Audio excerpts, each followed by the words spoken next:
Live from Fargo and serving you on TV, online, and on the go. This is Valley News Live at 10. Football may be more dangerous for kids than originally thought. New research says children who play tackle football before turning 12 are more likely to develop symptoms associated with CTE faster than others. CTE is a brain disease that can cause aggression, depression, and suicidal thoughts. The number of high-impact collisions to the head suffered each season by youth tackle football players is 251. Valley News Team's Veronica Marshall spoke with experts about preventing CTE and still letting kids out on the field. We want people to enjoy a level of competition, especially young people, that I think is vital to their growth. Football can have positive effects on children, teaching them teamwork, discipline, and sportsmanship. But new research says the sport can also lead to deadly consequences later in life. During that early developmental time, it's felt that there can be some increased risks to having their head hit repetitively.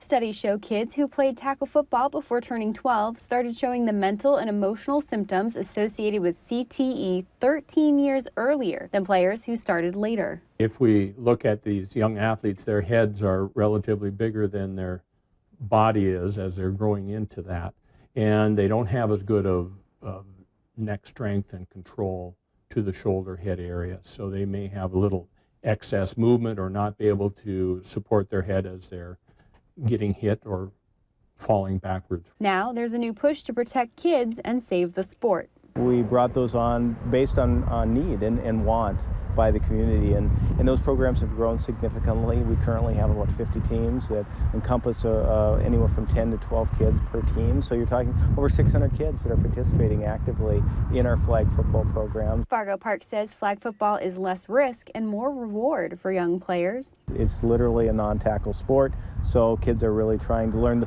fundamentals, which is the key, is learning the fundamentals to a sport without that level of contact. Because the research is so new, experts say the decision lies with parents. It's about trying to find what's best for each kid and giving parents an opportunity to choose. We don't have enough information to say at what age or how many hits or how hard of hits will cause problems, and so you have to take that into consideration and make a parental decision on that. In Fargo, Veronica Marshall, Valley News Live. Football isn't the only sport that can cause CTE. Experts say any sports that involve repeated hits to the head, like hockey, soccer, or wrestling, can put children at risk. You know, it's warm out, people are having fun. If you have been drinking, we obviously encourage you not to drive in a vehicle, to include motorcycles and scooters. Police say an intoxicated man crashed his scooter, which caused traffic to be diverted for a short time in South Fargo tonight. It happened around a couple of hours ago by 47th Street South in the Osgood neighborhood. Police say the man possibly broke his foot and was taken to a hospital. Charges are pending.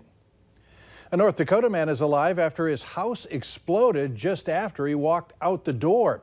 It happened yesterday morning near Solon, which is south of Bismarck-Mandan.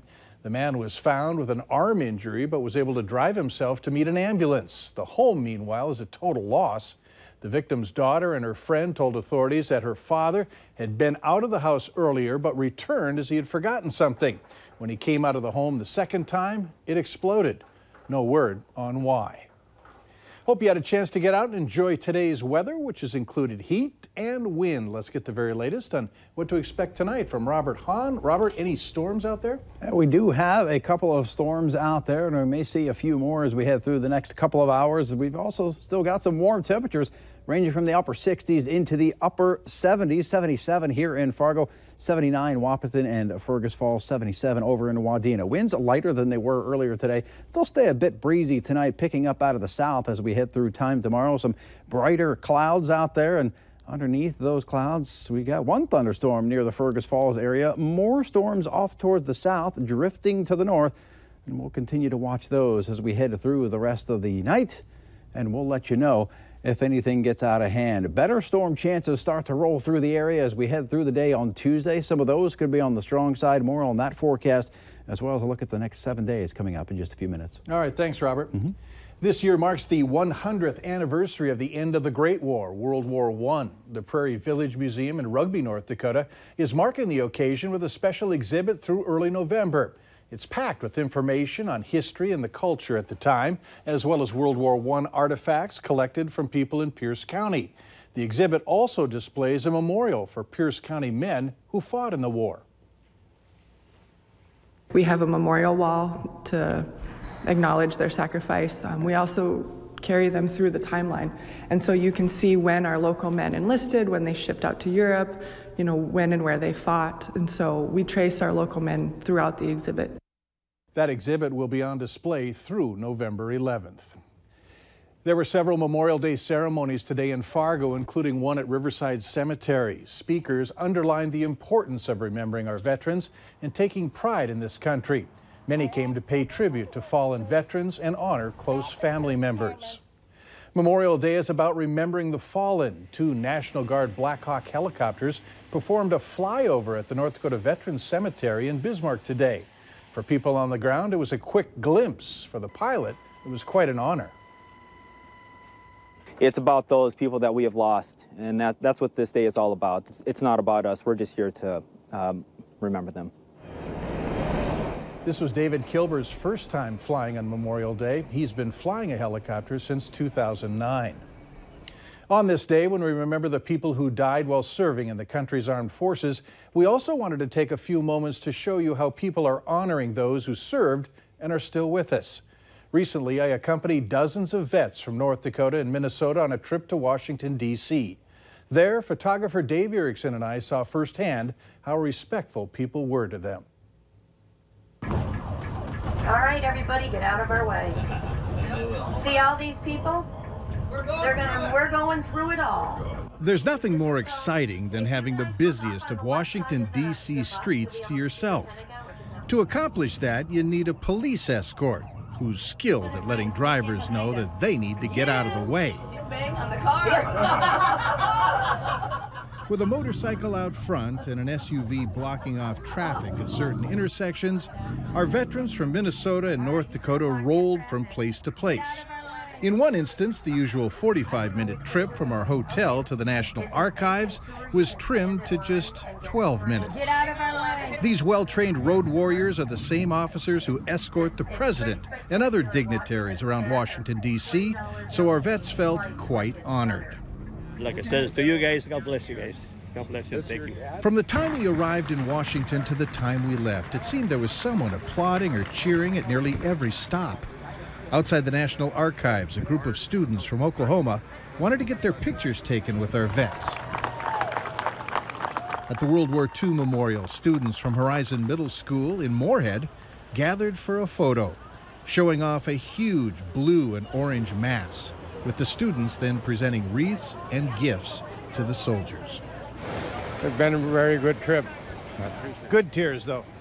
Yeah, I bet. And if that wasn't touching enough, as the former soldiers made their way to the changing of the guard ceremony at Arlington National Cemetery, high school students from somewhere in the country who were leaving shook the hands of the veterans and thanked them for their service. Welcome on!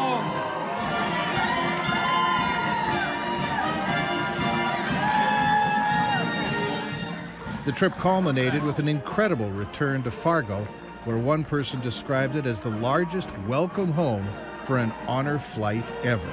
This trip is fantastic to see all of this, and the people that say thank you for the service, the young people, everybody is just tremendous. It just makes us so grateful for the opportunity to work with these heroes every single day. And on a personal note, I didn't get a chance to say goodbye to the vets last Monday night. I had to run back to the station to do a story on the return for the late news. I just wanted to say thanks for sharing your time, your stories, and your amazing zest for life. People like Merle Anderson, Clayton Lindstedt, Dennis Dykema, Ralph Janke, and everyone else on the trip, thanks for serving. And there's one other name to mention, and I do so with sadness. Jerry Fugelseth of Fertile, Minnesota was on that trip. He passed away unexpectedly Friday at 81 years of age. Jerry served during the Korean War as a member of the 3rd Marines. His funeral is scheduled for next Sunday, June 3rd, at the Little Norway Church in rural Fertile, Minnesota, starting at 2 p.m.